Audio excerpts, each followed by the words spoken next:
12:30 a.m. Whoa, now.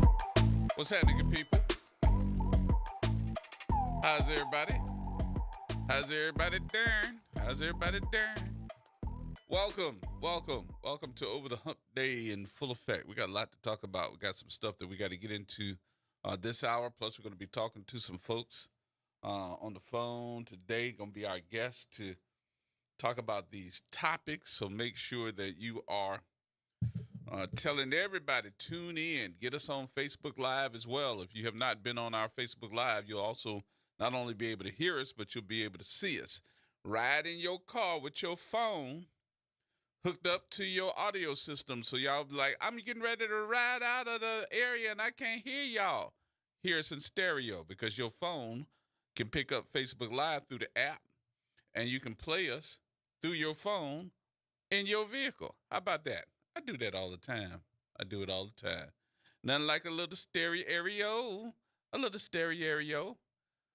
So get in on the know. All right.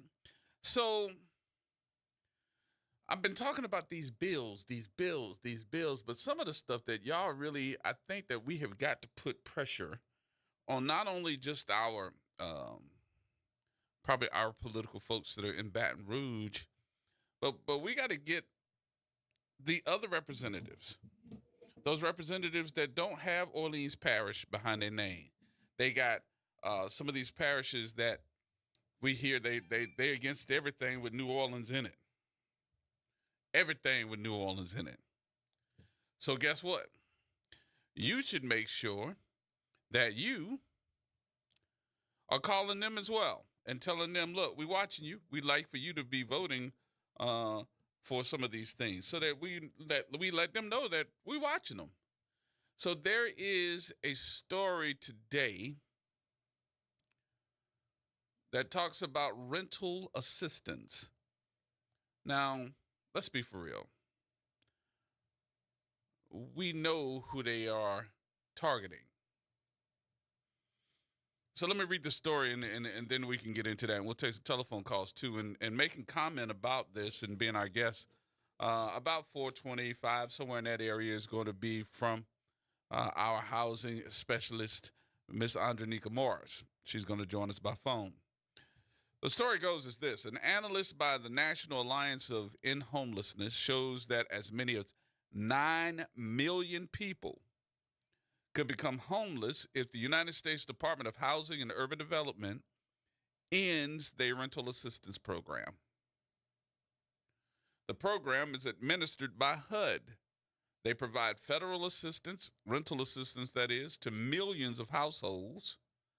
And still, funding only reaches one in 4 households eligible for this assistance, according to the analysis.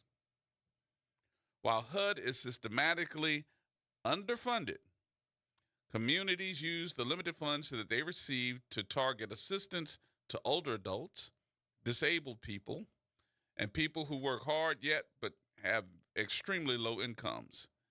Any cuts will destabilize the individuals and families who receive the assistance and will hurt the communities they live in. Policymakers should take this risk seriously and provide the funding necessary to sustain existing programs and expand them to more people in need. Oh my God. Who I'm talking to? I don't know, Gerard. Who you talking to? Who I'm talking to? I hope somebody does call me and say, you talking to black folk? And that'd be the end of your sentence. No, ma'am. No, sir. I need to go head on and let's make this a whole bunch of conversation. Because just as much as those folks don't want to say, oh, I can't take the people money. Y'all need to strap up your bootstraps and get out there and work for it. We got just as many Caucasians as well as African Americans and other folks that are on some type of rental or housing assistance. let's not just act like this is only folks that have some melanin in their skin.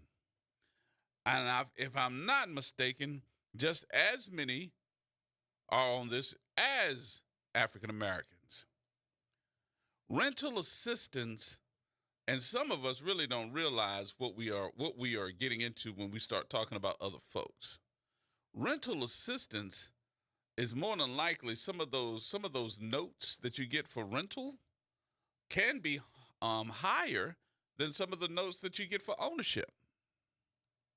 What? Yeah. Y'all think about something for a minute. If I'm out here buying up real estate, fixing it up to rent it out,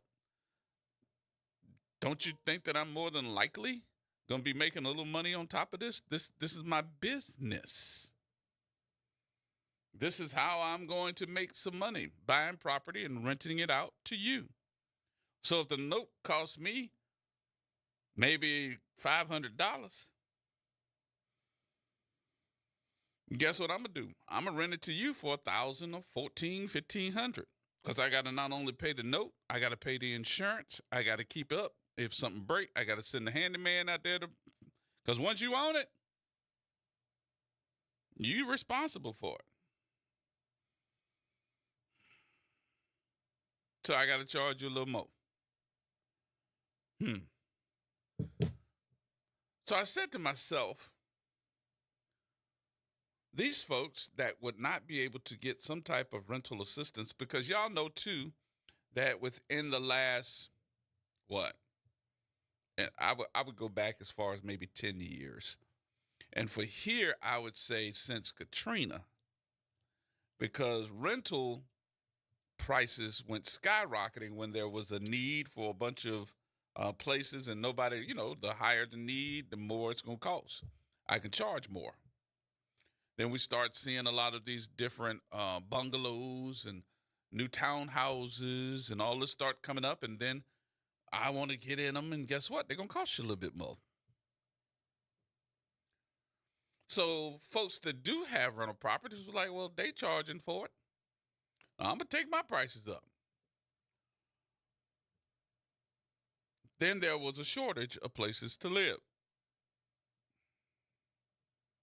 because they weren't online yet. So as they started coming online, then what we saw was the price starting to go down a little bit more. But the market started calling for higher prices. A lot of people in New Orleans couldn't afford it. Still can't afford it. Well, what you talking about, Gerard? Look, let me be for real. We've been screwed, bent over backwards. What else I could say? From the rooter to the tutor on this market of what we're paying for, how we're paying for it, and what they think we should be paying for it. And I really don't like that we live in a city that does not want the average person to make no money. So the city is one of those cities that says, hey, you got property? You want to have that property? Well, guess what? Well, why don't you do something about that? And you could probably have it as a rental. Airbnb. We saw Airbnbs coming in, and a lot of folks across the country started moving into New Orleans, buying up those properties, fixing them up, and making them Airbnbs. How many of those folks live here in New Orleans? A lot of folks in New Orleans wanted to buy real estate and do the same thing to their own properties. Then we started getting rules. You can't come in this neighborhood, so we started having that NIMBY effect.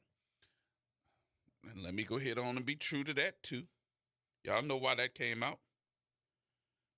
Them people in those historic districts of living in some of those historic districts. Let me say it again, just in case you didn't get it. Those historic districts started seeing people that don't look like them coming in their neighborhoods. When you started coming in their neighborhoods, oh no, we need some rules. Because I can almost guarantee you, if you was coming in my neighborhood, there'd be no pushback. There'd be no huff, no puff, no nothing. But once you started going into those historic districts and they started looking out the door and seeing you getting out of somebody's car they ain't never seen before, because you know that's an Uber,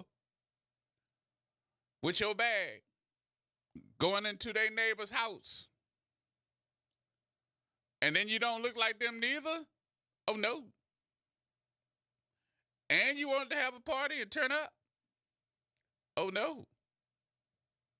We got to do something about this.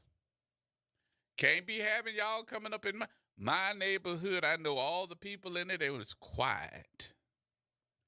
But when you started going in those historic districts,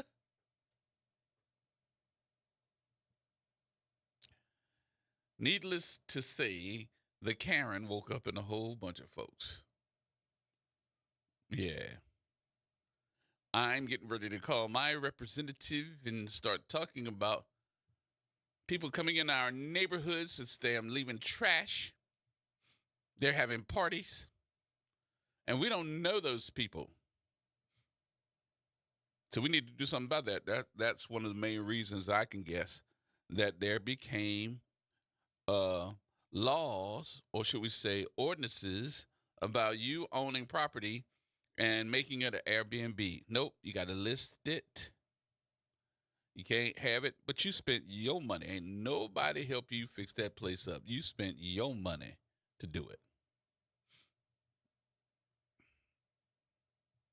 But I wonder,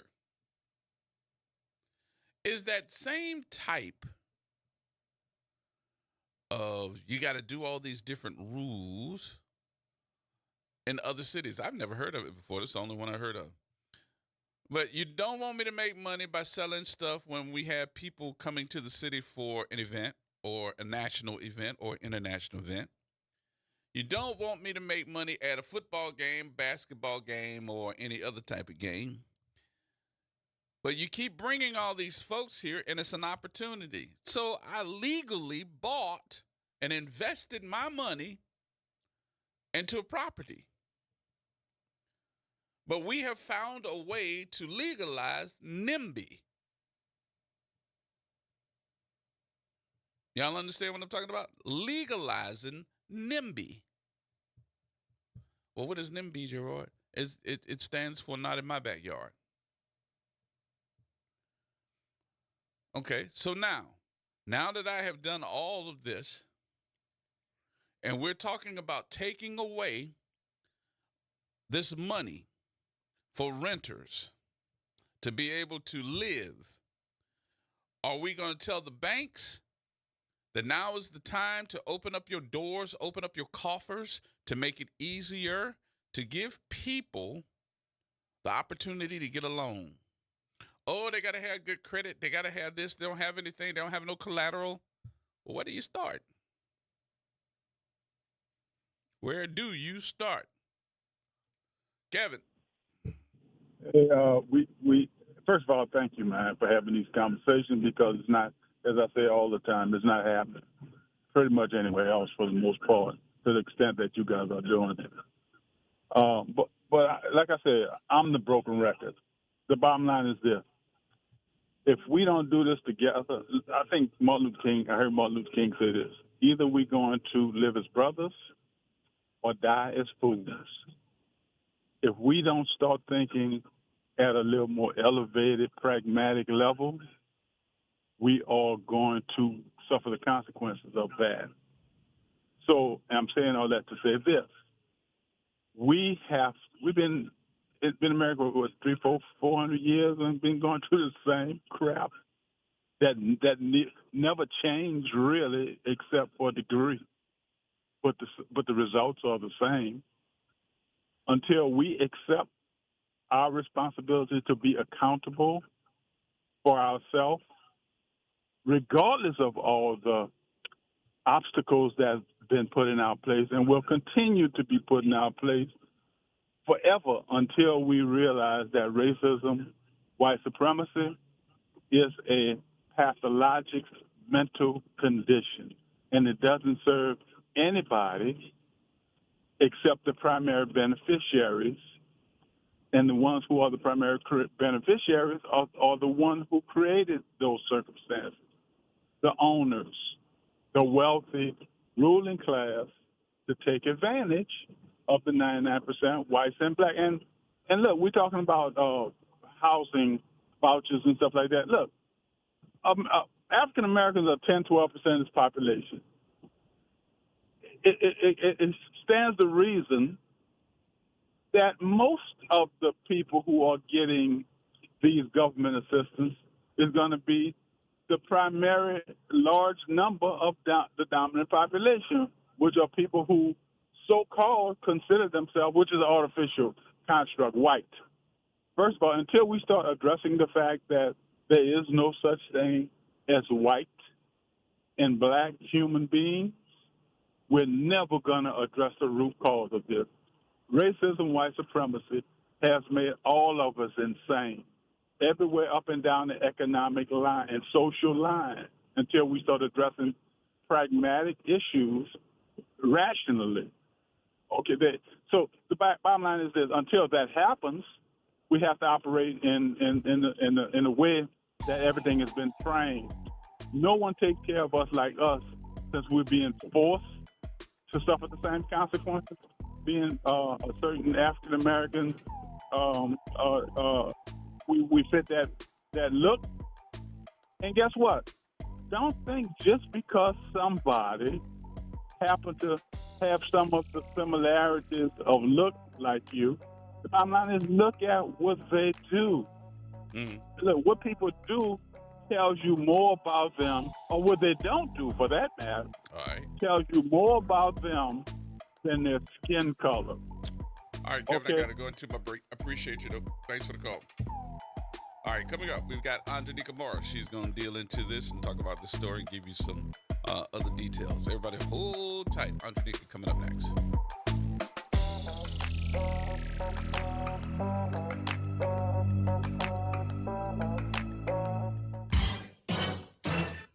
Hey, this is D. Riley from the 90s Hits R&B Jams. Make sure you listen to WBOK 1230 AM every Saturday night from 7 until 9 p.m. I'll be giving you the best R&B jams from the 90s. That's right, all your favorites and more. With me, D. Riley, your host of the 90s Hits, right here on WBOK 1230 AM, or listen online at WBOK1230.com. WBOK, the station you listen to longer. The New Orleans Jazz and Heritage Foundation is the nonprofit organization that owns the New Orleans Jazz and Heritage Festival, presented by Shell. With the funds generated from Jazz Fest, the foundation invests in Louisiana companies through economic development, cultural enrichment, and free educational programs. To learn more about what the New Orleans Jazz and Heritage Foundation does, please visit www.jazzandheritage.org. Tune in to The Monitor's Mic, where we talk about oversight, policing, and you.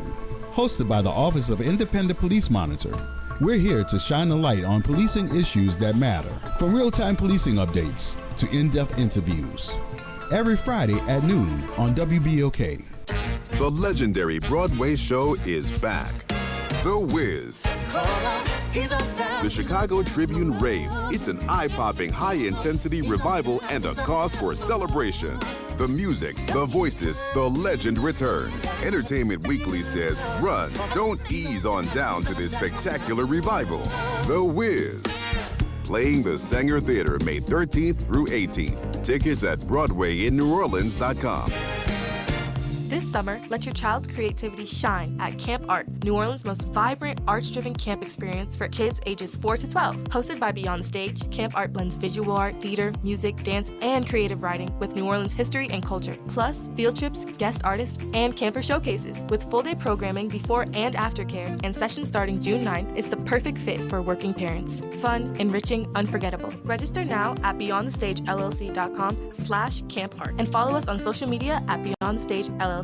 Welcome to Chemical of the Month by the community scientists at Rise St. James. This month, we spotlight phthalates, chemicals added to plastics, especially PVC, to make them more flexible and durable. But there's more. Research shows phthalates may disrupt hormones, affect reproductive health, and contribute to environmental pollution impacting our communities. Join us as we explore how these additives shape our everyday lives and the world around us. For more details, visit risestjames.org. Empower your knowledge with Rise. Making a difference in the community. WBOK 1230 AM. Here we go. Check on WBOK 1230 AM. All right, folks, welcome back. Welcome back. The story, just in case you all are just tuning in, for those of you that have or know somebody that has some rental assistance, housing assistance, there's a possibility that over 9 million people are going to be in jeopardy here of losing that voucher, that money that comes in from HUD. How bad will that be nationwide? We're talking about over 9 million people. I'm telling you, it's getting ready to be some homeless folks around here if this happens. Joining us now to give her expertise in this article, our very own from Housing NOLA, the executive director, Ms. Andronika Morris. Andronika, I read this story and said, immediately call Andronika. Thank you very much. We appreciate WBOK's partnership and support, and your partnership and support as well. We just did put Housing First yesterday, so we couldn't cover this important story yesterday. So I appreciate the opportunity to talk it through with you. What are we looking at? What are they thinking about here? Saying, okay, let's end this. Even the National Alliance to End Homelessness is saying, are y'all trying to create homeless folks? Yeah, I mean, this is overwhelmingly, there is no advocate or community group that is in favor of this. This is more of the federal foolishness that we have been seeing in Trump 2.0, in Trump 2025, where, again, programs that are desperately needed, that nothing is perfect, but and programs that should be doubled down upon. I mean, one of the biggest problems with programs like Section 8 is that we don't put enough money into it. Mm-hmm. The Section 8 program is currently funded. This is something that is well known, that only a quarter of the vouchers needed are provided by the federal government. We underfund this project every year and have done so for decades. It's one of the reasons why people sit on the waiting list for so long. That's part of the problem. Instead, what has happened over the years, the critique around the program has been focused on, instead of focusing on the fact that the federal government is underfunding the program by 3/4. And name for me any program that we do that with. We would not manage our military that way. We would not manage. There's nothing that we manage that way. We don't say to Congress people, oh, you need so many staff, we're only going to give you enough money for 25% of the staff that you need. Right. Nothing the federal government does like that except for this program.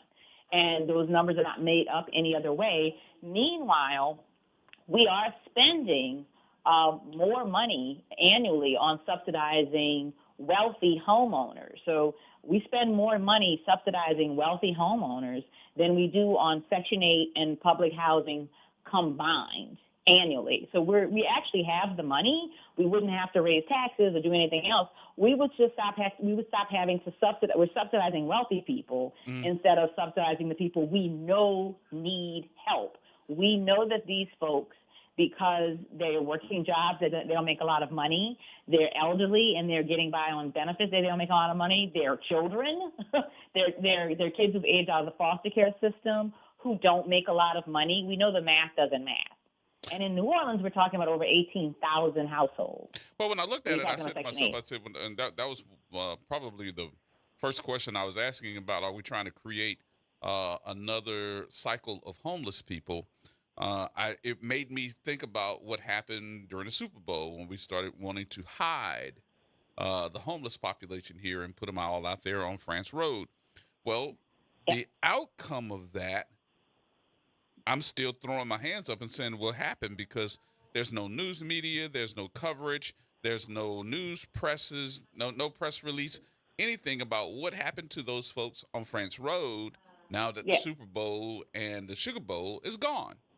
Well, and that's the kind of thing. And also, there also needs to be a real analysis about how much money was wasted. We spent $17 million on a temporary facility for 2 months. You could have paid the rent for dozens of people for a couple of years with $17 million. You could have actually housed those folks long run instead of imposing on them all manner of indignity in the name of helping them. And you put them in a shelter That's what they called it, the shelter on well, French I called Road. it a tin can. That was actually deemed for demolition. Yeah, I called it a tin can. I went to the warehouse. There were, again, much like the low barrier shelter, much like other shelters, temporary shelter is something that we probably are never going to end, but it should be temporary. Mm-hmm. It should be under the most extreme circumstances.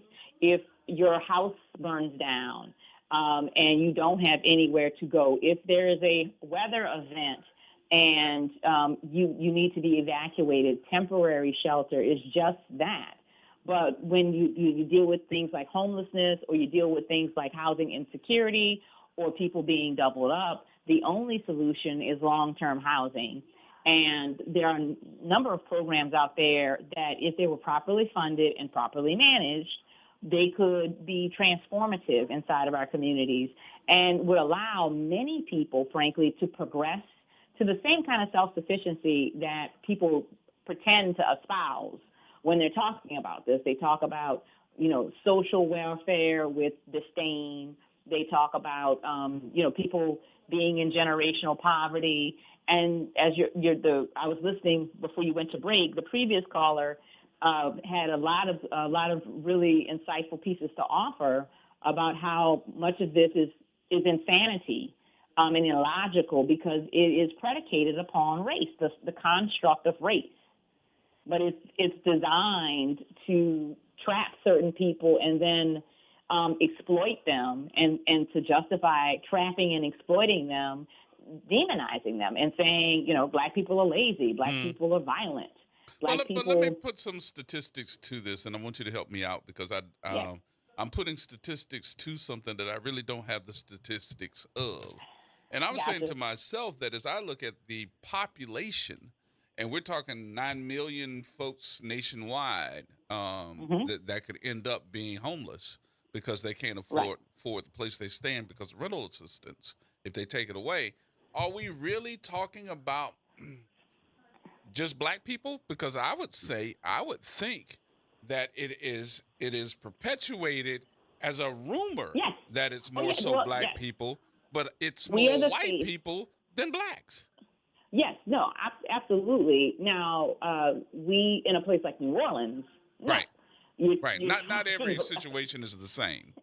That's right.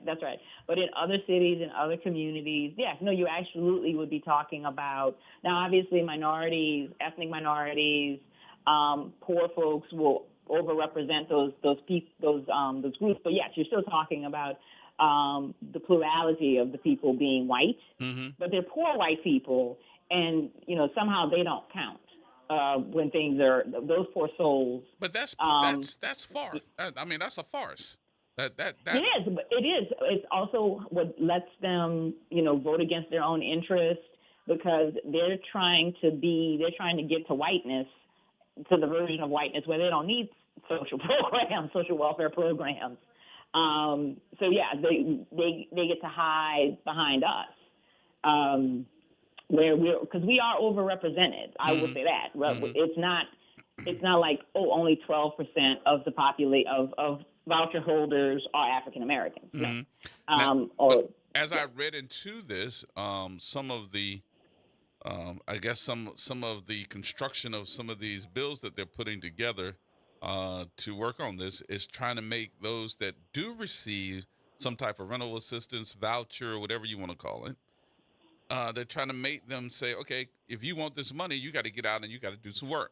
I was like, well, what about those folks that are ill? What about those folks that have some type of situation that they can't? Gerard, what about the fact that those programs, those things are already built into these programs? They're reinventing the wheel, and badly. They're reinventing the wheel by pulling wheels off a car. Wow. Pulling tires off a car and saying, look, I have wheels. Can you go put those back on that car so that car can run, please? Because you just made it so that car can't drive while you're standing here bragging about a wheel. Yeah, no, those kinds of requirements are already built in to these programs already.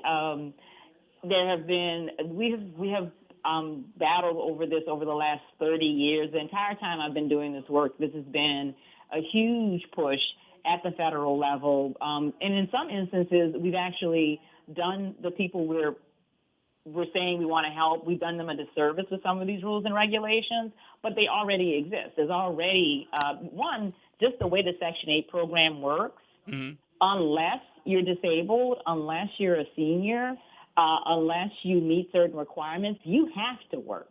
You have to have money coming in. You have to have and you have to have verifiable income coming in. Right? You can't just you're not going to be sitting on Section 8 and having someone give you the portion of the rent. That's not how that works. That this program is already designed that way. What they are looking to add are, frankly, traps to push people off these programs, all under the name of, well, we're trying to get people to this point. It's similar to the Medicaid argument, because we had this conversation a couple of weeks ago with some of our congressional representatives who were like, well, what about people who, we want to make it so their work requirements. So people who already have jobs where their employer have them part-time or on contract and is not providing them with benefits, what are those people going to, so those people are fine, right? Those people are going to be okay because they already got jobs.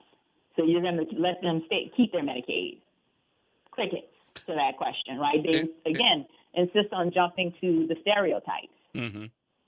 So where does this come from? Is this, is this just being perpetuated by those that don't want you to, am I pretending to be that man behind the green curtain? What is this?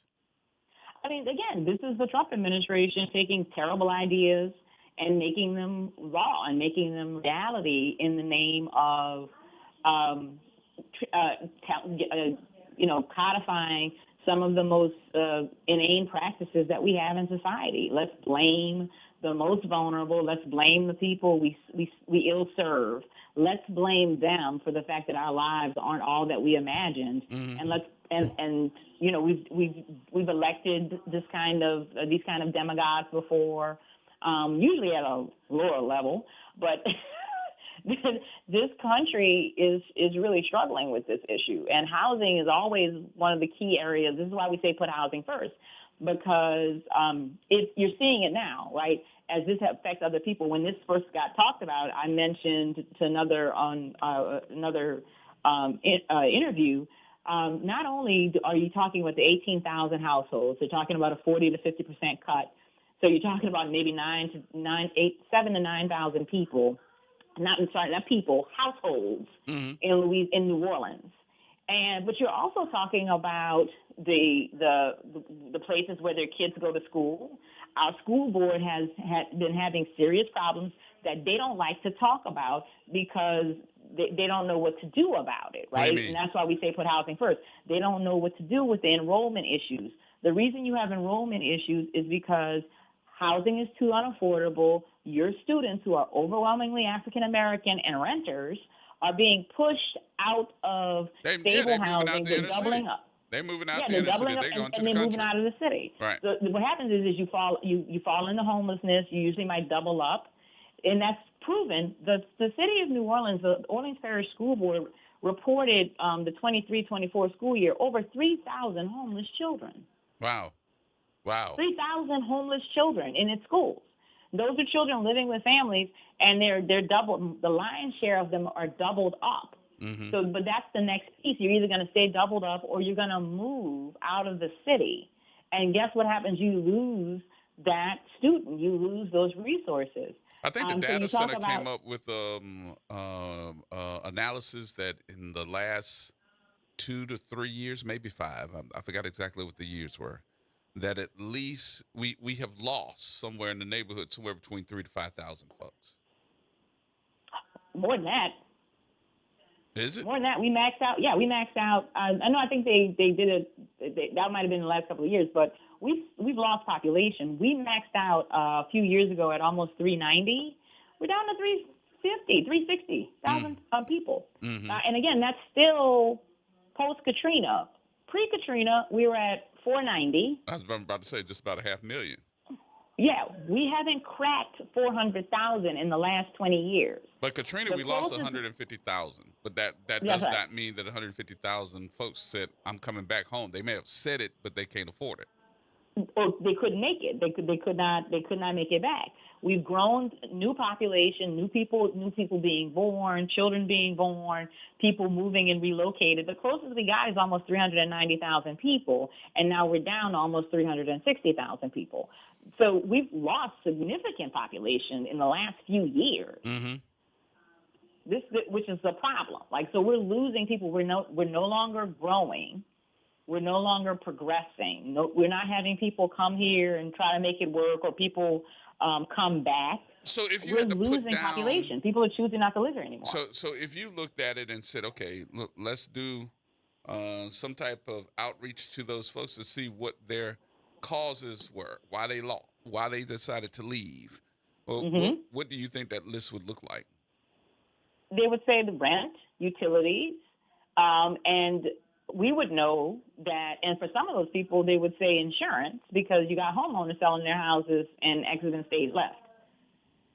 I have started seeing in my neighborhood a lot of homes go up for sale. They got those for sale signs in the yard. That's right. And what a lot of people don't understand is that the triple-digit increases that we've seen over the last couple of years in monthly rent, that's also attributed to insurance. Because landlords' insurance is also going up, and they're passing those costs on to their tenants. And so the rent costs went up. The rent went up, and I know some landlords and I know some tenants where the landlords are actually having conversations with the tenants and saying, "This is why I have to raise your rent, because this is what I got. This is what I got today, and I don't have any other way to pay this money." You've got some people, I know some landlords who are taking a loss because they know that they can't find tenants who could pay what they need. So they'd rather have the home filled. They'd rather have their business be operating and operate at a loss while they figure this out. But that's not sustainable. No, people can't operate at a loss. So let me ask you this, because I'm not sure what was your position on this one, and I'm going to ask you what was it. When we started talking about those homes that ended up being owned by folks and saying this is an Airbnb, were you against it or for it? I was against. I mean, number one, we couldn't do anything about it because we did not put in place the proper policies to stop it. Right. We let them. There's the smart housing mix has been long awaiting a policy that would allow for us to require affordable housing for home ownership development. These developers skirted the rules by saying, "Oh, we're going to do these all for sale," even though they built some of them with shared backyards. So I don't know how you think you're going to do for sale with a shared backyard and a shared pool, but okay. But they got the variance in order to do it ostensibly. And again, we said no, you need to put something in place. You need to put an affordable housing requirement in. Council did not do that. They gave them the ability to build these homes for sale. Because I thought that's what was supposed to happen for those homes right there on Carondelet. Carondelet and what? Oh, you're talking about Browns Dairy? Yes. No. I mean, well, yes, no. Brown Dairy. Yep, right yeah, there. That's Browns Dairy. That's what you're talking about, Browns Dairy. Yeah. No, I mean, they all got turned into Airbnbs. They all were bought by one person instead of a couple dozen homeowners. They were bought by one person, and that person decided to turn them into short-term rentals. But the plan was put up so that it was saying that this is going to be affordable housing that people could buy. They never said, they didn't tell that lie. And then didn't they say that it was going to be affordable housing that they could rent out the other side and let that person, whoever's going to rent the home, be able to receive the money to They're pay not for doubles. it. They weren't. They're doubles? not doubles. Mm-hmm. They're not doubles. They're not doubles. They're not doubles. They're single-family homes. Hold that thought for a minute. You got a few more minutes? Yeah. Hold on for 1 minute. Let me take a break here. We'll take a break. We'll come back. We'll have some more conversation. You can, too, get in on the conversation at 504-582-9422. Andrew Morris from Housing NOLA is with us. More coming up next.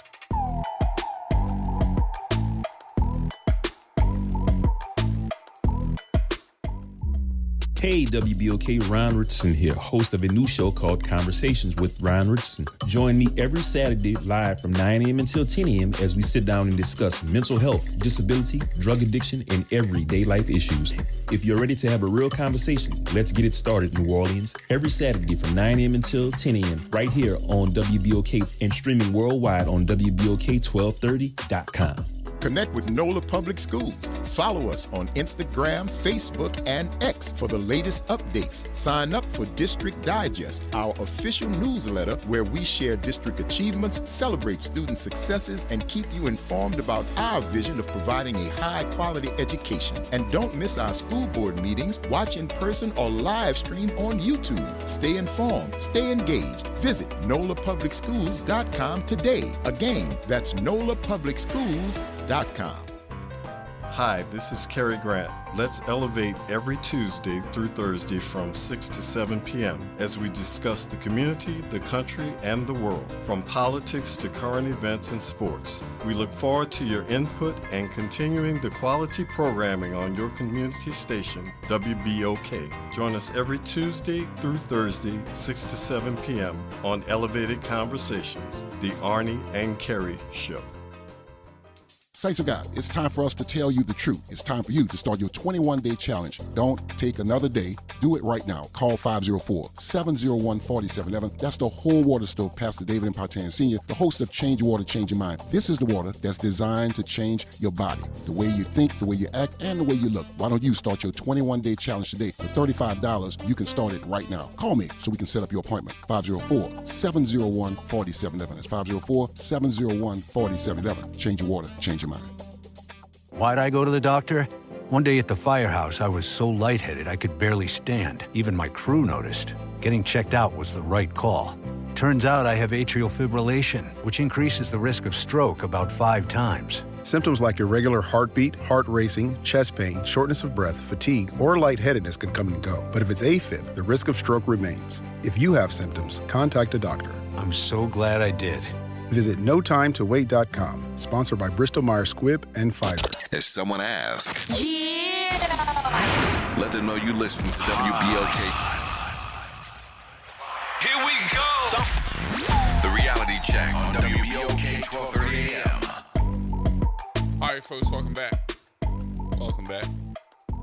Just to let you know that some folks have been really dogmatic about having some of these guests that are coming on. One in particular that I made a point to talk about. I'll tell you about him a little bit, but I am going to do a show about police officers, NOPD in particular, and these police officers saying they're not being treated correctly or they're not having the same opportunities. There's some neglect or something of that sort. You'll make the decision on what you think about that conversation. That will happen next week. Also, next week, Skip Gallagher, who is one of those who've been, I think, one of the folks that's been investigating a lot of stuff that's going on with the NOPD, will probably join us on next week. So get ready for that. On the phone with us having this conversation, though, we've got the Executive Director of Housing NOLA, Andronika Morris, is with us. Ms. Morris, how are you?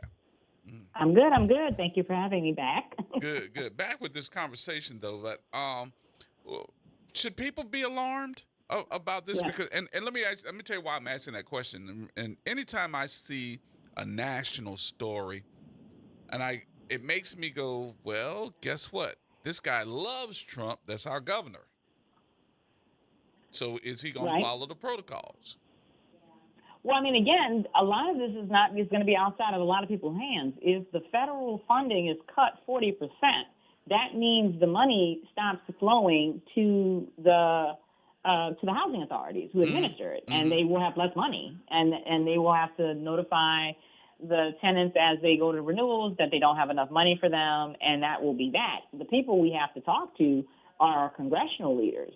Louisiana is incredibly well positioned to fight back against some of this foolishness, particularly when we know how much we need, especially now with this insurance crisis, right. with everything that's been rebuilt post Katrina, Rita, Gustav, Ike, Isaac, the BP oil spill, Ida, that we're working to be rebuilt, cuts to these dollars. That's been falling on deaf ears, though. A couple of weeks ago, it was announced that Louisiana might lose up to $700 million in FEMA money. And if the delegation, if Majority Leader Scalise, the representative of Jefferson, part of Orleans, and St. Tammany and St. Bernard, can't get, if Speaker Johnson, representing the Shreveport area, if they can't get, they can stop this. They're choosing not to. We have to make sure that they hear from us very clearly that we expect them to do their jobs.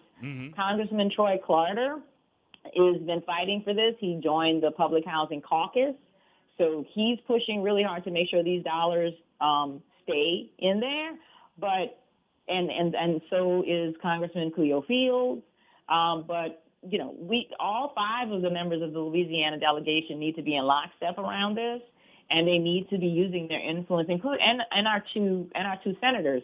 They need to be speaking very clearly about that cutting these programs is absolutely ridiculous. Are they so scared? People should be alarmed. What do you think? You think they're scared to say something? I mean, I think some of them may share the beliefs. To your earlier point, we know where Congressman Carter is. We know where Congressman Field is. Right.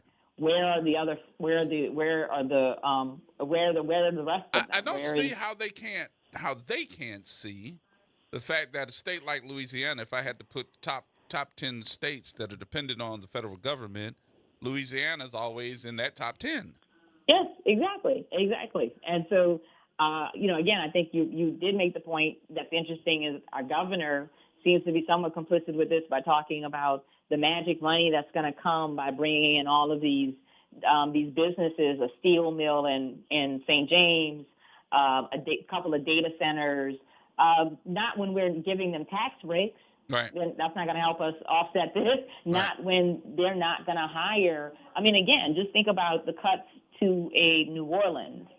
7,000 to 9,000 families, households, not individuals. 7 to 9 individuals would be devastating. 7,000 to 9,000 households, and the loss of revenue to the landlords, the impact on the businesses where these people work, because most of them work.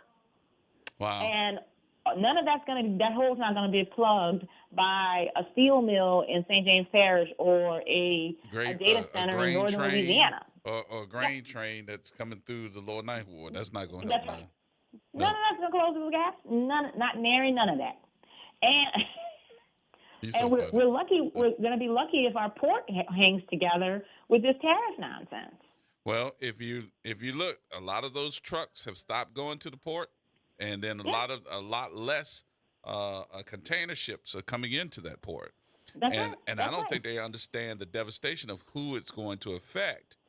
Meaning that we just think that it's going to be China. I'm like, no, you got to think about the number of African American families that own those 18-wheelers, drive those 18-wheelers, those folks that are looking for their products to come in to supply the shelves in their stores. Their businesses. That's right. And that's just the beginning. Yeah. And so we need our congressional leadership and our state and legislature. You're not wrong about that, but I think we have to start with Congress, and we also have to look hard. Legislative session is happening right now. Again, this legislature, after the resounding defeat on the 4 amendments, one of the big priorities this governor and his cronies have had is bringing back almost all four of those amendments in some form, shape, or fashion, and getting them passed. And a couple of them have passed. A couple of them, they've broken them down, and some of them have passed without a single objection from any member of the House of Representatives. What? You heard me. How so? Wait a minute. Did this get past me too? What do you mean? Yeah, this week. Some of the redo bills to bring back some of the worst things. 65% of the people of Louisiana said, take them things and get them out of our faces. We want you working on things like insurance. We want you all working on issues like our economic stability. And the legislature, some of Landry's top allies brought those bills back, and several of them have gotten out of the House with unanimous support. I was talking with Matthew Willard, And I asked Matthew Willard about the bill that he put forth. He got it out of committee, and now it's getting ready to hit the whole floor. And this $125,000 increase for your home exemption, and how it's structured, and you can use as much as up to $125,000. I said, okay, is that going to be good for these other parishes that, you know, they're going to lose money going into somebody's school system or maybe somebody's commercial property? And he said, nah, not really. You're not going to believe that, da-da-da. And some of these other places, I said, don't do that to New Orleans. They could probably raise millages. What you think? Well, yeah, I mean, I think we all obviously are always looking for any way to provide tax relief to homeowners and to landlords so they can pass it on to their renters. And so there are some real challenges around that piece. And what we've got to do is also make sure that we have an assessor and that the taxing authorities won't do exactly as you're suggesting and come back. That's the city council, that's the school board, that's the levy board. And I will say, you know, the school board's already done this already. Like the school on the mayor actually asked the city council to roll forward the millages on Sewage and Water Board. The council told her no, but school board went ahead and rolled forward on our millages 2 years ago. Not even asked. And so, yeah, that's right. So you got to do the thing, get the numbers where you need them to be, and also we've got to have that leadership that is going to say, no, we're going to hold the line, and we're going to make sure that those folks don't do that. We're going to, but that requires, and I think Representative Willard would be ready to do that, but I would have liked him to hear him tell you that. Yeah.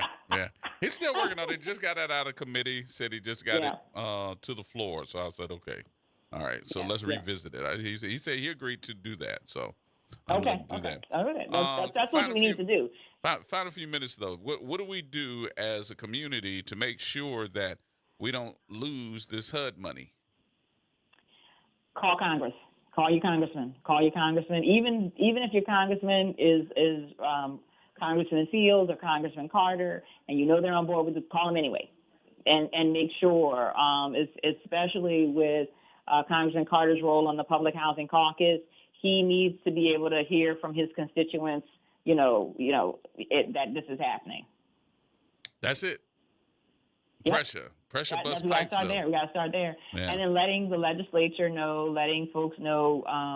And I would encourage landlords and renters alike and homeowners. It would be really great if folks, homeowners and landlords in particular, folks could say, oh, I do recognize how this is going to impact me because the person, my family member may be impacted by this, or my neighbor may be impacted by this, or my business may be impacted by this. Please know that your city is going to be impacted by this, and we all need to speak out. Exactly. Don't just do it because you are not going to you're not going to be worried about where your rent's coming from or your mortgage is going to be coming from. It actually will get to you faster than you think. Yep. Well, I appreciate it because we got to keep looking at this one. I want to make sure that we are not just letting it go by, and then all of a sudden everybody's like, what happened to the population here? Everybody's gone. So. But I appreciate you. Thank you so much, and let's talk about it further as we get it. Yes. I appreciate you, dear. All right, thank you, sir. All right. Bye-bye. Andrenica Morris, who is the head of Housing NOLA. She's the executive director. So you can check her out on Tuesdays here, having that conversation starting at 1 o'clock. So we got to jump on her. Yes, indeed. So you can expect more of that coming up. All right, we'll take a break here. We'll come back in a 5 o'clock hour. We got more to talk about because we got some other stuff we need to get in. And I just got a confirmation text from people. Y'all been hearing me bitch about something? Well, I'll tell you what it is in the 5 o'clock hour. More coming up, y'all. Everybody hold tight. News is next.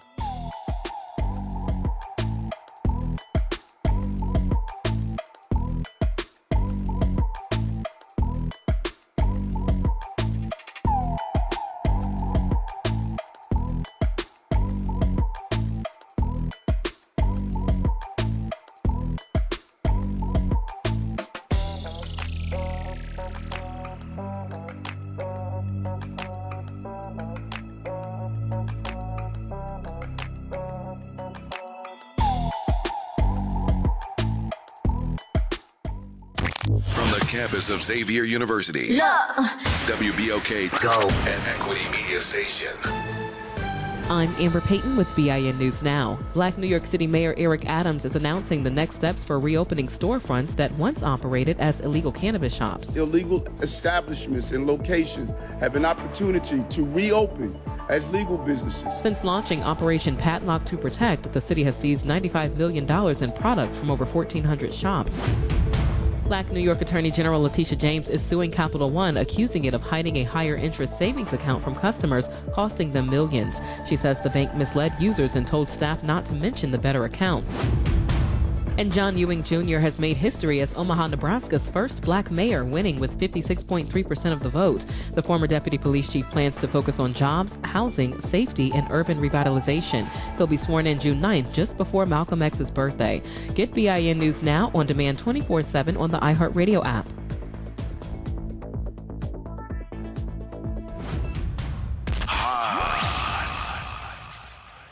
Here we go. The reality check on WBOK 1230 AM.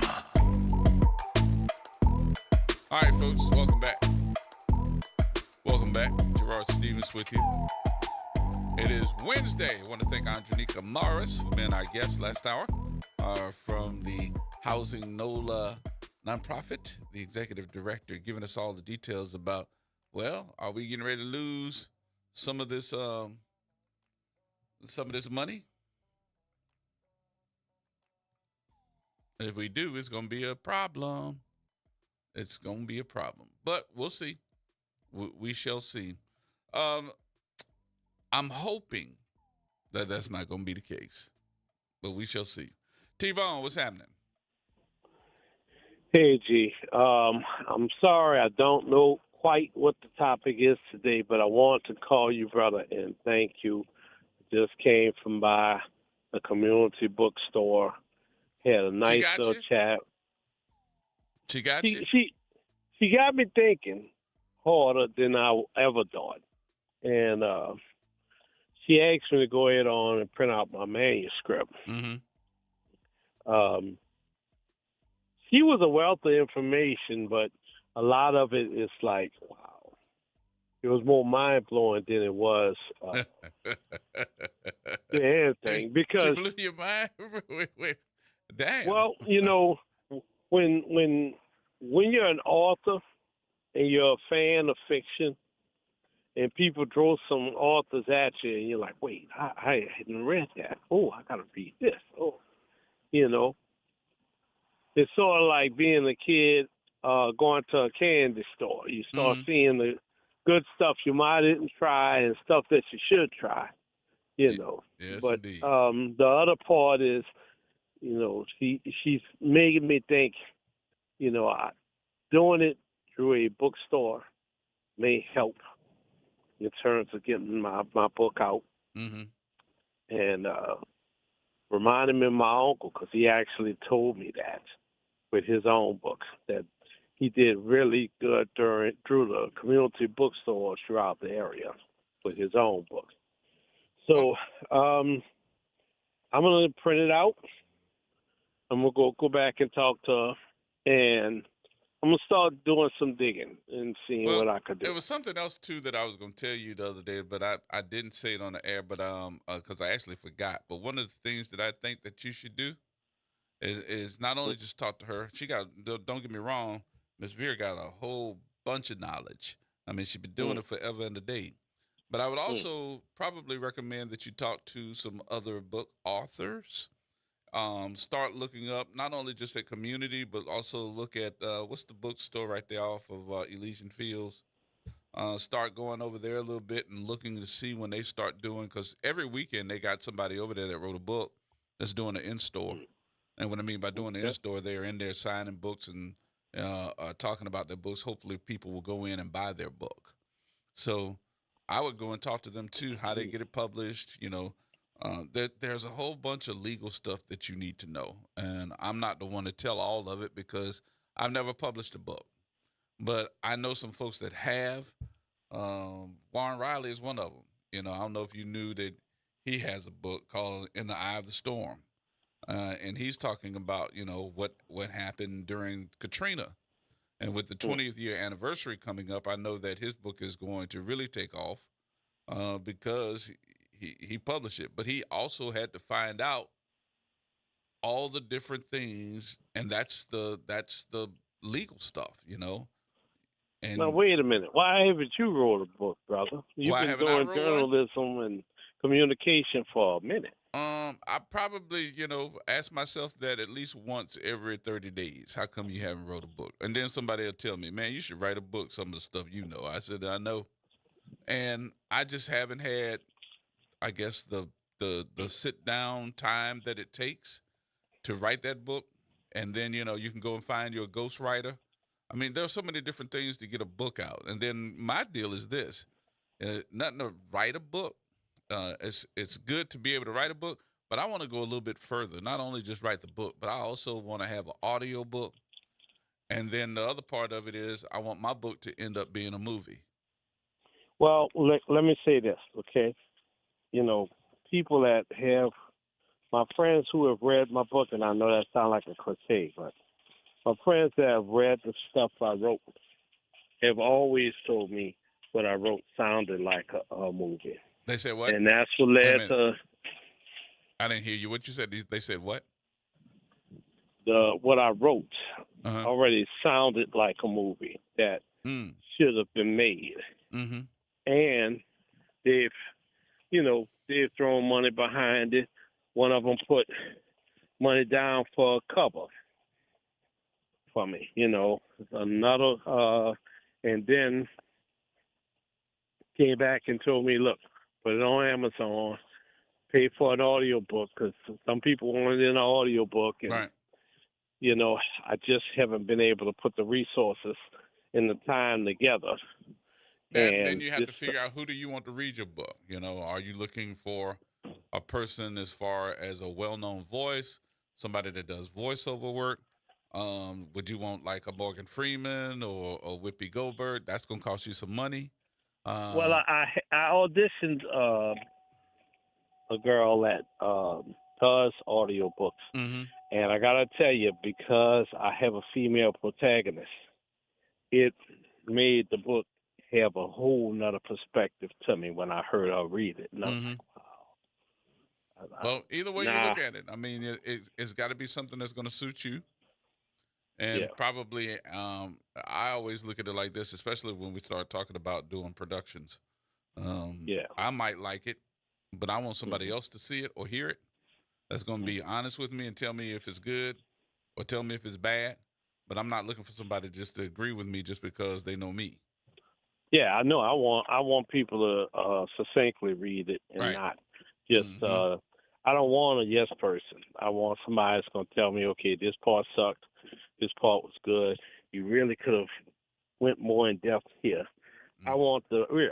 I don't want somebody that's going to just agree with me, because my imagery may not be the imagery you like. Mm-hmm. So did you I ever think about who a publisher would be? I want to do, well, this one is a science fiction novel. So I'm really targeting science fiction publisher that is open to Black authors, and not necessarily talking about LGBTQ, because I don't go into that. But, man, so many literary agents and publishers want something that's driven about LGBTQ, and that's not this kind of book, and so I don't want to craft it for what they're asking for. Mm-hmm. I want the story to be the story, Well, you got some work to do. And I know you're going to get it done, but you got some work to do. Okay. Well, I'm going to get that manuscript printed, and I'll go back and go talk to her and see how she feels. I'm going to give you this last advice. Mm-hmm. And I know I recommended that you talk to Miss Vera. Mm-hmm. Don't put all your eggs in one basket when it comes down to who you talk about or who you talk to. Right. And that is so that you have more ideas that suit you. Right. And your needs and your circumstances. You know, just have that conversation with more people. Go to every. I mean, shoot, go to Barnes and Nobles too. They deal with more books on a national level too. I would go over there. I don't know anybody in particular. I just know Miss Vera, and I know that she's been doing it a long time, and she's great. But I would open up my mind a little bit and also talk to other folks too. Go to Barnes and Nobles. Go to what's the bookstore right there off of Elysian Field? What's the name of that bookstore? Man, I'm trying to think about where you're talking Is it Brooks? about. What's the name of that? If I wasn't trying to tell you, I'd tell you. I'll think about it. But no matter how you look at it, you know, anything that you got in your mind, because this ain't the first time you told me about that. The first time I thought you were playing. And then you mentioned it again. And this time you asking me who to get to for a publisher.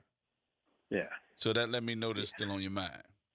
Yeah, because like I told Miss Vera, you know, when I turned 50 and this book had been sitting on hard drive after hard drive, printed some places, I was like, why not? You know, I remember Sally Ann Roberts says, if not now, then when? Right. And that made me think I have to have a win, because I don't know how long I'm going to have win. Even at 52, you know, nobody's who is promised that? tomorrow. Somebody already called in. It's Baldwin and Company. It's what? Baldwin and Company. Baldwin. Whoever Baldwin that was that called, okay. thanks. Somebody called I'll in. look them up. I'll look them up. Thank y'all. Yeah. So somebody's listening and they say, "Oh, it's Baldwin." Yeah. So thank you. Now, if you don't mind, I'm putting you on the spot, even though you're on the radio. If you can say no, I ain't gonna judge you. Don't nobody else judge you. If I print out a manuscript copy, brother, would you or anybody else there that would be interested read it? Oh yeah, I read it. I read it. I read Warren's. Okay. And I'm gonna tell you, one of the best reads, especially for. Let me tell you, and I'm not blowing smoke here, but one of the best reads that you'll have is reading In the Eye of the Storm, which is Warren Riley's book. Not because we all lived it. It was because it leads from one thing to the other. It's hard to put it down. Right. So if you got something to do, you know, you're more than likely going to be late for it, because you're going to read that book and you're going to start reading it. It leads from one thing into the other. And I know that a lot of I know a lot of the police officers that read it basically started crying. That because of the nature of what happened to a group of folks, a community of folks during a disaster. And some of that had to do with the way that some of the folks handled us during the disaster. Right. So, right. But I've yeah, heard man, congratulations. Because I got a couple of cop friends that was dealing with it. You know? Yeah. And It so wasn't I've heard cute. stories. Oh, some of the stories I heard, I can't talk about on air. I hear you. So I hear you. But congratulations. Keep doing it. Don't let nobody stop you from doing it. Life happens a lot, T-Bone. Life happens a lot, and we have to put things on the side. But I think you're there. I think you're really, really there to the point where you're saying, this is what I want to do. Go ahead and do it. Who's stopping you? All right, brother. Well, I'm going to hold you to that. I'll print a copy, and I'll pass by the station and drop it off for you. You got that. Congratulations. Thanks, man. All right, my brother. Thanks, man. Talk to you in a minute. All right. Peace. 504-582-94. T-Bone going to be the author. Listen, I'm going to tell y'all something, and I know this going to happen. T-Bone going to write that book. He going to become big time, and I ain't even going to be able to talk to him on the phone no more. And be like, can I get T-Bone to do this on the air? They'll be like, we'll get back with you. We'll get back with you. And then I see him on, over there talking to Gail. Oprah beat him, picked it up and said, this is one of my best books. And I'd be like, he can't talk to nobody no more. Ain't that something? Ain't that something? But congratulations. Something else came out for my family down in the St. John the Baptist Parish area. I hope that y'all are ready for this. That the Dinka plant says they're going to stop production. Everybody went, what? Yeah. The Dinka plant said that they are going to stop production. How many folks in the area of St. John the Baptist and Reserve and those areas have died after toxic emissions started killing black folks? This is what we've been hearing about environmental racism in Louisiana for years now. My name is Elva Capirlu. I'm from Reserve, Louisiana. Been living here all my life. Lost one of my sons at age of 20. He was diagnosed with cancer at age 18. He died at 20. So he was working at DuPont. Like I talked to his doctor, he said the majority of my patients that's from St. John Parish, they have cancer. He said, what is going on in St. John? So I've been here 52 years. I know this area as good as a book, you know, and it's Cancer Alley. No doubt about it. When I really realized something is wrong, when I lost 6 family members months apart, all of them were in this area, you know, and they all had different kind of cancer. Down this street, it's about every other house somebody has experienced cancer. But every other house. The plant is on the other side of those trees. Only thing separate them is a fence.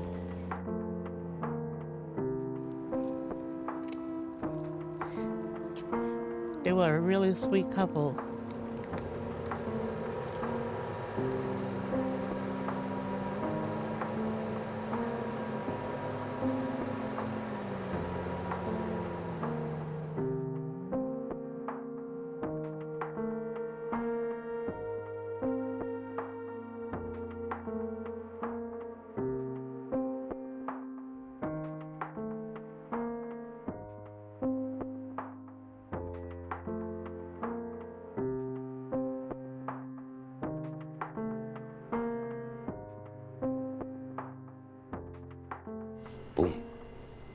That's what it looked like to me. Time bomb. I ain't worked in. I know what it is. It's dangerous. And people who works there don't last long after they retire. The stuff what they working in the plant with kill them in the long run. We don't know this air is bad because this is what we've breathed and learned to live with all our life.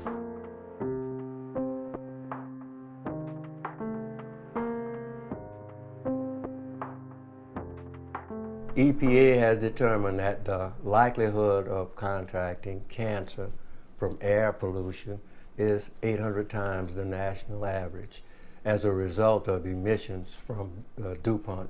They have all the science. They know all the results of this. We've been considered expendable. Once you've demonized a group of people, as has been done to the African Americans in the United States, that's the first part of being able to commit genocide against them. I could hear DuPont saying, well, it's just some of them colored guys down there. You know, when they pick a spot like that, it's because we're our most vulnerable.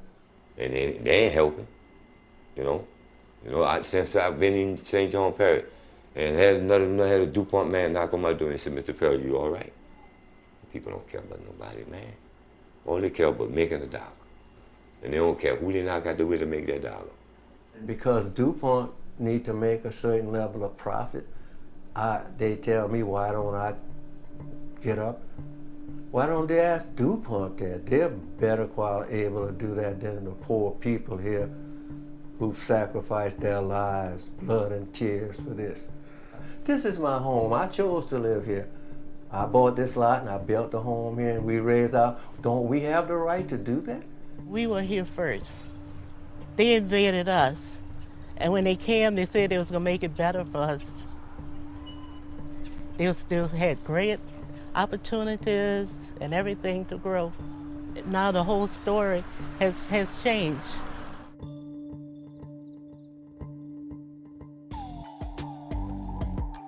Folks, we'll take the break here and we'll take some of your telephone calls. More coming up. Everybody will take.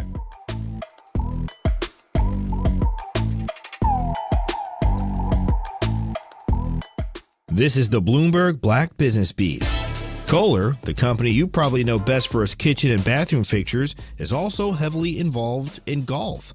The Kohler family and its business has an established relationship with PGA of America, partnering with the organization on golf tournaments and special events, including the PGA Works Collegiate Championship. Kohler Chair and CEO David Kohler says the student athletes that participate in the tournament come from all walks of life. These are incredible student athletes. I mean, just to play at this level of golf is one thing, but they're also, great students. They're ambitious about their future career that could be in the game of golf. It could be a professional golfer. It could be in the golf industry. Kohler also gives back to the community.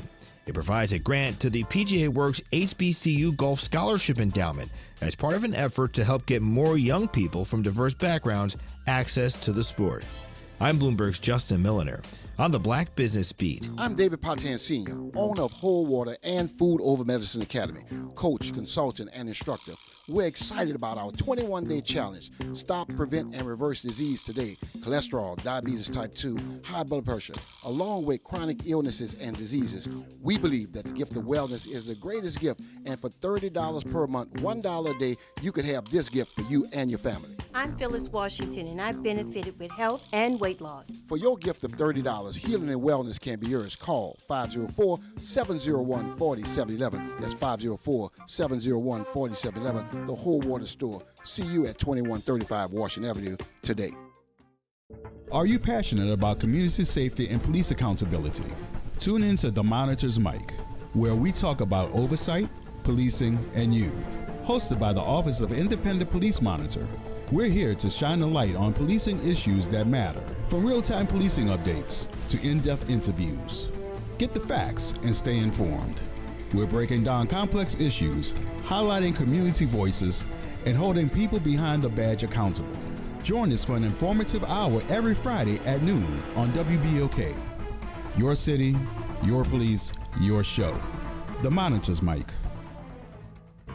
Hi, this is Arnie Filko. Let's Elevate every Tuesday through Thursday from 6 to 7 o'clock p.m. as we discuss the community, the country, and the world, from politics to current events to sports. We look forward to your input and continuing the quality programming on your community station, WBOK. Join Carrie and I every Tuesday through Thursday, 6 to 7 o'clock p.m. on Elevated Conversations, the Arnie and Carrie Show. See you soon.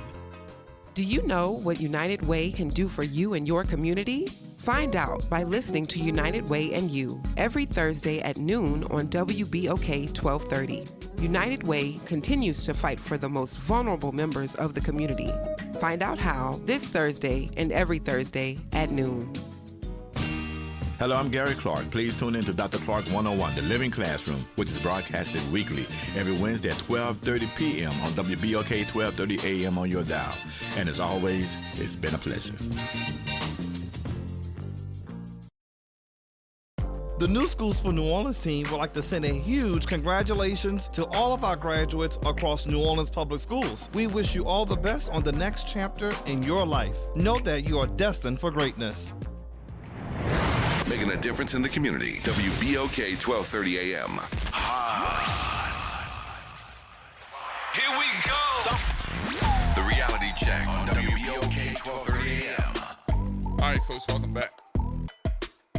Gerard Stevens with you. All right, coming up at 6 today, don't forget the Arnie and Carrie Show. They're going to be in here having some conversation with you about 6 o'clock. We got about 35 minutes to go. I was having conversation because of the Dinka plant down in the Reserve Laplace area said, hey, we're going to stop making this material because y'all telling us and saying how much it's going to cost us to clean up these pollutants that we've been putting in the air. We've also had this issue about staffing. We've had so many different issues. It's probably best that we just stop. So some of the questions that seem to be coming up are, where do the people, I think it's 250 folks that work at that plant, where do they go? Or are they just out of jobs now? Then the other question that comes up is, are they going to stop making the materials that cause cancer for good or just temporarily? I put a call out to some of the folks that I know were commenting about it because they've been dogmatic about this plant closing down, or at least stop putting 800 times more toxins in the air than they're supposed to. That's supposed to be allowed by the environmental government. So one of the folks I saw on the news today saying it's good that they're shutting it down, but I just want to make sure that if they're going to shut down from making these plastics, are they shutting down for good, or is this just temporarily? Which is a great question. When I think about, though, environmental justice, it'll break some of you all's heart when you all heard these folks saying, folks that they love, folks that they know, family members, people that live in their neighborhoods. When the lady said on the video, or what you heard in the audio, she said, it looked like every other house in my neighborhood has no one living in it now because they died and they had cancer. And she was walking down the neighborhood on the video. If you want to see the video, you can too. I'll tell you where you can go look. It's called the humanrightsnetwork.org. humanrightsnetwork.org. As she was walking down the neighborhood, all you saw were homes that were boarded up. People that died. And can you imagine that you were raised in a home, a plant's coming to town, and they're telling you they're going to make your neighborhood better, and they really have not. Then all of a sudden, a lot of folks in your neighborhood had cancer or got cancer and was starting to die.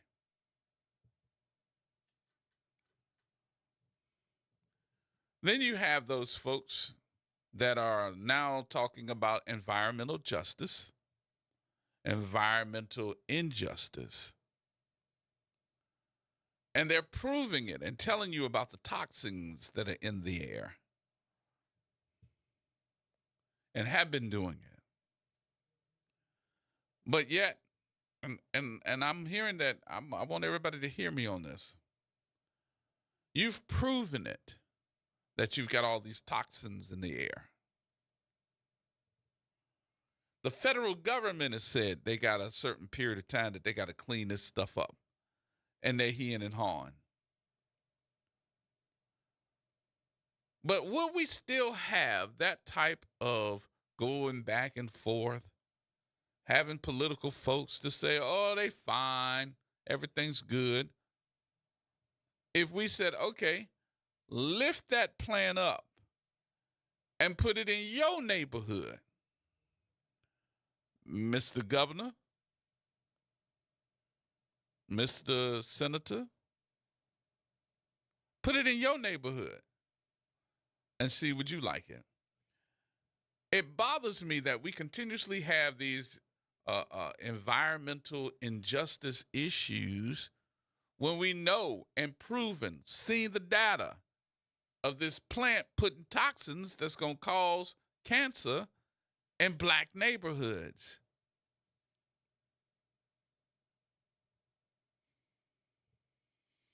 And we still got a question, is that temporary or is that forever that y'all are going away? What bothers me about that whole scenario of them shutting down the plant, and we got all these folks, and I'm not discounting what they said. They were like, yay, we glad they're gone. And I'm with you on that. But what bothers me about that whole issue is not the fact that the cause of them saying that I'm shutting down had little effect on the fact that you all were dying. You all were saying something wrong. You all were pushing to your all's representatives to say something bad about it. They're saying they're closing down because they got an issue with price, production cost. Because remember, I don't know if we really think about this, Dinka is not an American company. It is a Chinese company. Hello? Is this thing on? Can y'all hear me?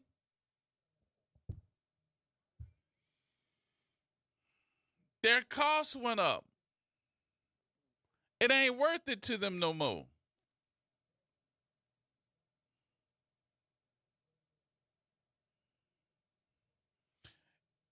And let me tell you, I need to put this in perspective too. I hope that some people that work at Dinka are listening to me. I hope some of you all that are working in the plant are getting in your car right now or somewhere in your car right now and have us turned on. I wouldn't believe jack that they saying right now about, well, you know, we're not going to shut down. We're not going to fire you or lay you off. I wouldn't believe jack. They've been lying to these folks in Reserve and Laplace forever and a day. How many of them have died? They've been lying to them folks forever. Do you really think that they give a damn about you?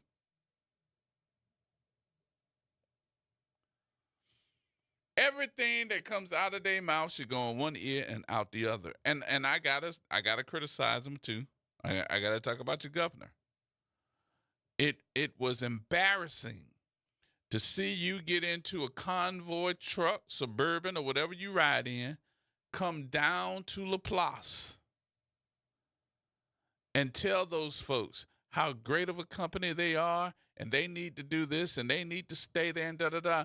But you didn't believe in the constituents that live in Laplace. You believed in the company before you believed in them, and they've been killing people for years. That is so tragic to me. That is so tragic.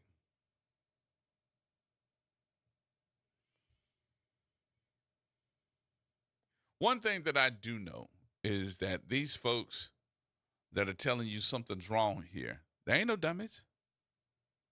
They ain't no dummies. They even got Miss Beverly Wright over here at her office off of Lake Forest Boulevard. They got them involved. They got the two sisters that went and bought the plantation over there. They involved. These folks are putting together a nonprofit called Rise, saying this is what we're going through. I don't know if you all remember, are you listening to the advertisements that they done bought? Not just here, everywhere else. They done bought advertisement. Today's word is propylene something, something. I'm like, what? Let me tell you what it does. So you can't tell me they dumb, they not gonna make no noise. What's wrong with you? Because these folks went and did the work. Not only did they do the work, they did the homework.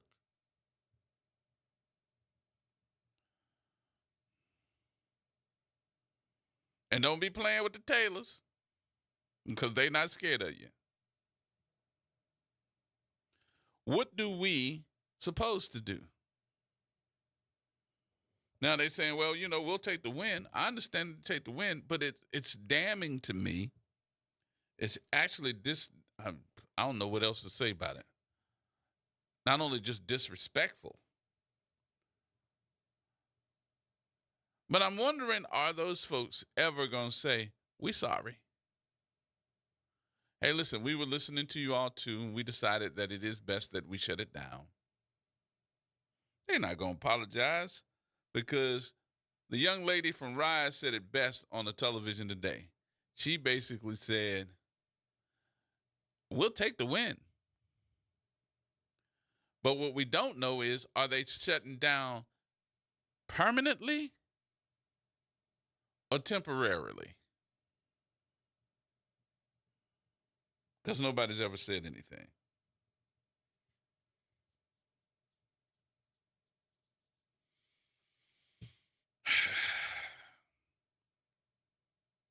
I don't even know what else to say about that. I really don't.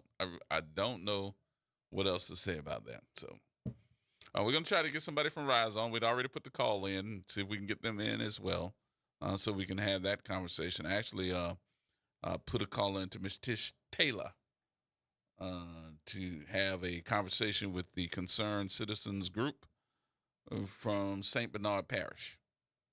That's who we put the call into. All right. Changing gears here a bit. Let me give you this.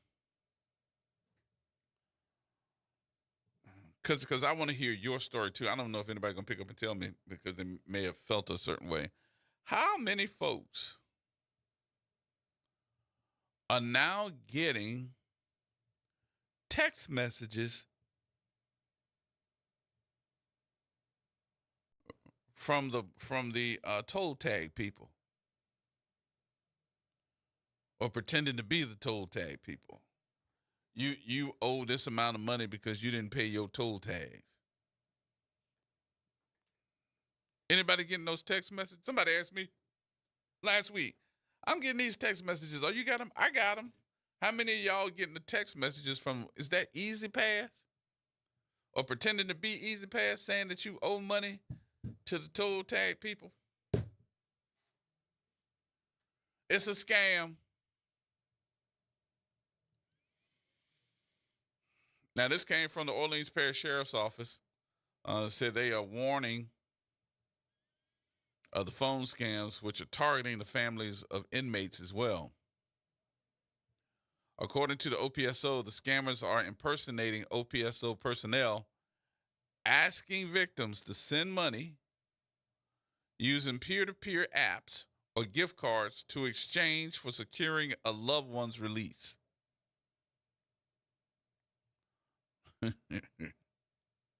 I hope nobody's doing this thinking that you're going to get your cousin out of jail. Please don't. The calls reportedly claim that the OPSO doesn't accept in-person payments, insisting that individuals should instead use Cash App, Venmo, Chime, Zelle, Western Union, or gift cards. Some victims have reportedly lost thousands of dollars to the scams. This is going on now. Are you hearing me? I need you all to hear this one. You trying to get your cousin, son, brother, sister, mama, daddy out of jail. Don't answer that phone saying, let me get it for you. The scammers are impersonating OPSO personnel. They're asking them to send money using apps, gift cards, to exchange somebody's release. That ain't the way this goes. The calls are claiming that OPSO doesn't accept in-person payments, insisting that individuals should instead use Cash App, Venmo, Chime, Zelle, Western Union, or some gift cards. And the worst part about it is some of these folks have lost thousands of dollars to the scams.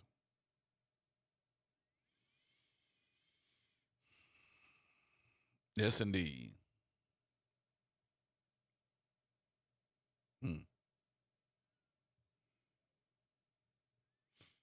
So OPSO gave me this to say. Here it is.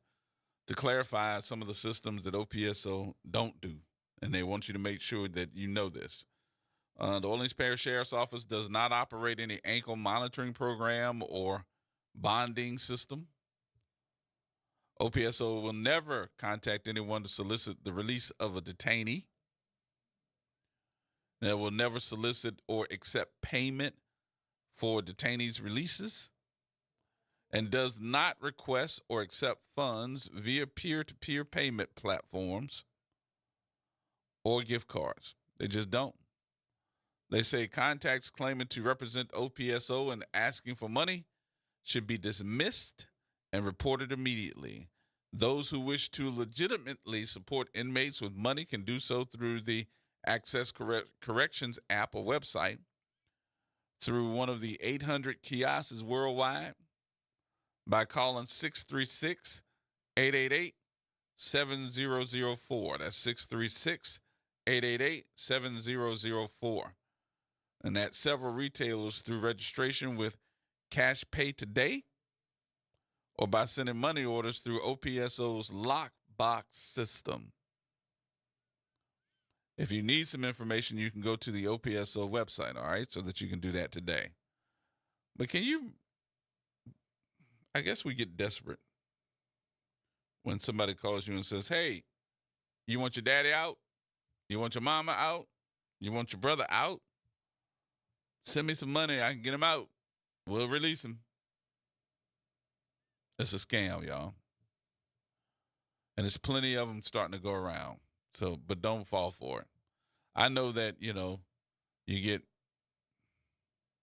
emotional when you start talking about somebody trying to get him out of jail and you're ready to do anything you can do to get him out. But don't lose your money. Don't lose your money doing that. I came into work, this was like last week.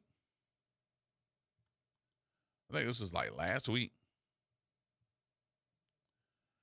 And the general manager walked in here while I was on the air. He said, hey, man, I got your email. I said, you got an email from me? He said, yeah, you sent me an email to change your bank account. I was like, no, that ain't true. Somebody had sent the general manager of the radio station an email to change my bank account, to make sure that my payments of my check go to another bank account, which I did not do. And they were ready to give them all the details and everything, send all my bank payments to this bank account. I was like, man, that ain't me. I said, I can tell you this, unless I'm standing in front of you, don't you change nothing unless you see me standing in front of you. I ain't talking about Zoom. I ain't talking about no way that you can see me on there. No, AI is too good these days. Yep. Like, don't do it. Watch out, folks. Scams are getting ready to get a lot of folks in trouble and going to make a lot of folks lose their money. And it ain't just somebody just went on the website, found out who Justin was and told him to do this and da-da-da. But thank God I got a general manager that I talked to that he just looked at me and said, hey, man, did you do this? Like, nope. And he showed me the email. I was like, this is crazy. There's so many scams right now. Don't y'all fall for those. And to all the folks that are in charge, if that's one of the scams that's going around, check with your employee face-to-face before you change all their banking information, sending a check to somebody else's scam. Check that too, because you're going to be responsible for it, especially go with somebody else and you got to pay them again. Just check it out. I hate to tell you that way, but yeah, I was going to hold that to myself. I really was, but I'm starting to see all these scams coming up. All of a sudden, I was like, you know what? This might be one that's happening to everybody and not just me. Don't be selfish. Tell it. It didn't happen. Go ahead on and tell it. Somebody might be warned, especially if you have a boss that you don't talk to.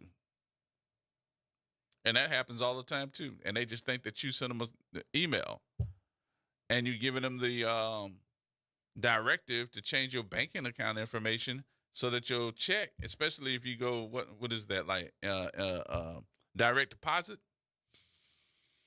If you go in direct deposit and you don't have to talk to nobody or your money go automatically from one system to another, you need to talk to somebody real quick, fast, and in a hurry. I would tell you, even if it has not happened to you that way, check your bank accounts. check your bank accounts. Just make sure. Because a lot of them ain't trying to get rich and take all your money. A lot of them is trying to take $10, $15, $20 out your bank account per payment so that you won't notice it. Let $20 start missing per paycheck for a whole year. They're making some money. All right, y'all, we'll take the break here. We'll get you ready for 6 o'clock coming up. Everybody hold tight.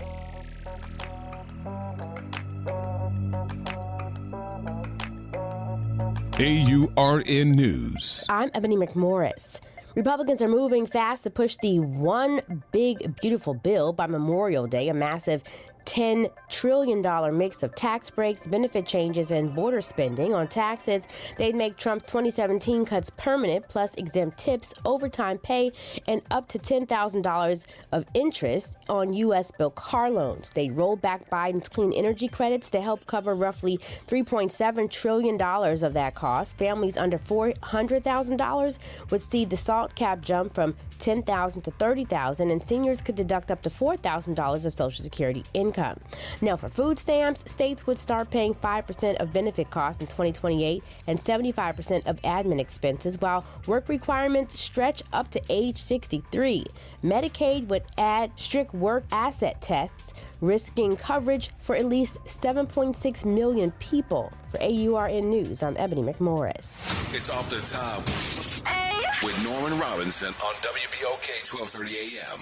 Now, y'all remember a couple of months ago, I sounded a warning about the outbreak of measles in Texas and other states. Well, guess what?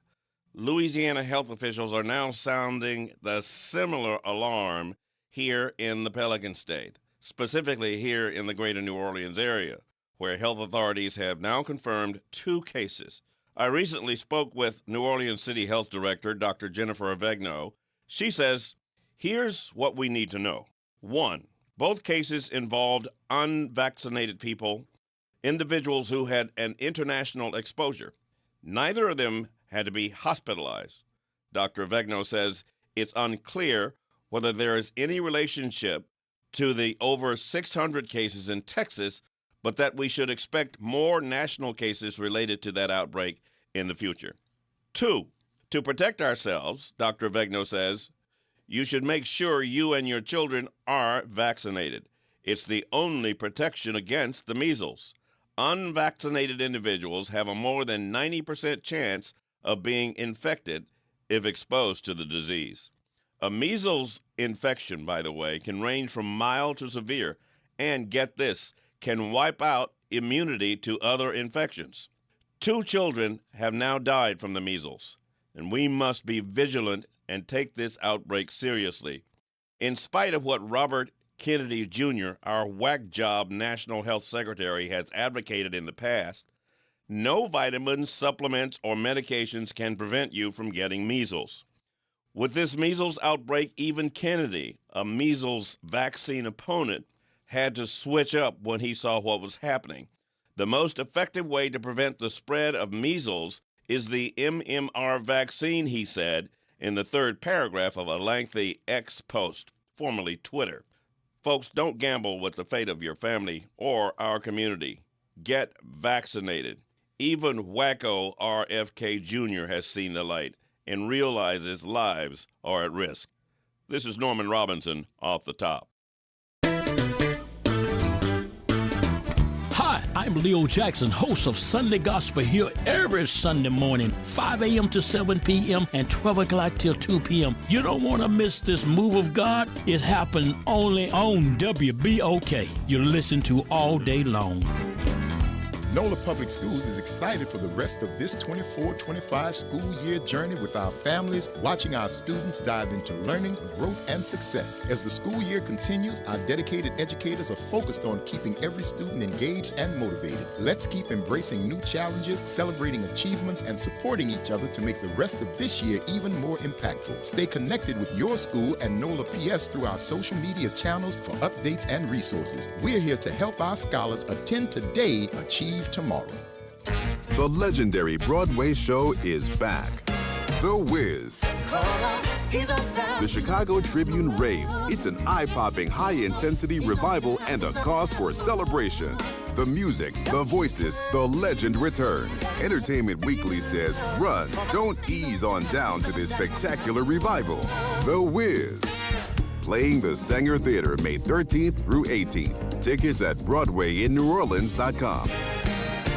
WBOK and LCMC Health are proud to present Keeping You Well Cafe. 60 Minutes with LCMC Health, where the doctors speak directly to the people of New Orleans. LCMC Health is committed to improving the quality of care here in New Orleans, the Gulf South, and beyond. The Keeping You Well Cafe is another way for LCMC Health to engage with the community. At the Keeping You Well Cafe, LCMC Health joins WBOK and local businesses to answer your questions about wellness and health. Visit DePaul's new Algiers Health Center at 2801 General de Gaulle Drive to receive primary and preventive care for both adults and children. Services also include behavioral health, imaging, and on-site pharmacy, vision, Medicaid enrollment assistance, and more. For appointments, visit DePaulCommunityHealthCenters.org or call 504-207-3060. I'm Wendell Pierce. Thanks for making WBOK your station. WBOK. Here we go. The reality check on WBOK 1230 AM. All right, folks, as we get ready to call it a day, I want to thank everybody for being a part of the conversation. Y'all know I'm still dogmatic about some of these streets around here today. I was coming down Franklin Avenue. Part of the street done raised up, so it's got a big part of the cement that's coming up. And when I hit it with my tires, I had to pull over and look to see, did I just burst my tires? Did I just pop a tire? So immediately I got on the phone and I started calling Brandy B. Harris. I did. I called her. She answered me too. I said, we need to do something about this road patrol. So she's going to be on the show next week, I think Tuesday, in the 4 o'clock hour. So I think she'll be here Tuesday. Get ready for that. All right. The other thing, too, that before I go, I want to make sure that you get this out because it just came over on the New Orleans agenda as well. Vincent Sylvain's digital newspaper. St. Augustine's Alumni Advisory Board's 35th. It's the 35th annual Crawfish Bowl Scholarship Fundraiser. I try to make sure that every year I promote this because I think that it's a great thing that you get something in return, and not necessarily saying that's the way that it should be, that you get something in return, but I think it's an investment in our kids. This 35th annual Louis B. Salney Crawfish Bowl is happening on May 17th. That's Saturday from 2 p.m. Until 6 p.m. That is Saturday, May 17th, 2 p.m. to 6 p.m. That's this Saturday. $30 pre-sale tickets, $35 at the boil. You get crawfish, corn, sausage, and potatoes. It's going to be a boil off, baby, so make sure that you're out there. This is something that you can also call and get your pre-orders for your crawfish. The number is 504-329-3069.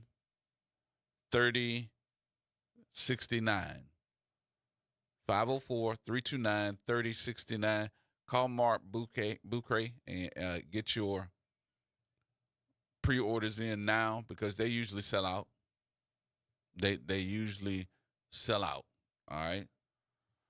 It is a good fundraiser. I know that. Why? Because it helps us reach their $75,000 threshold for the scholarships that they want to give out.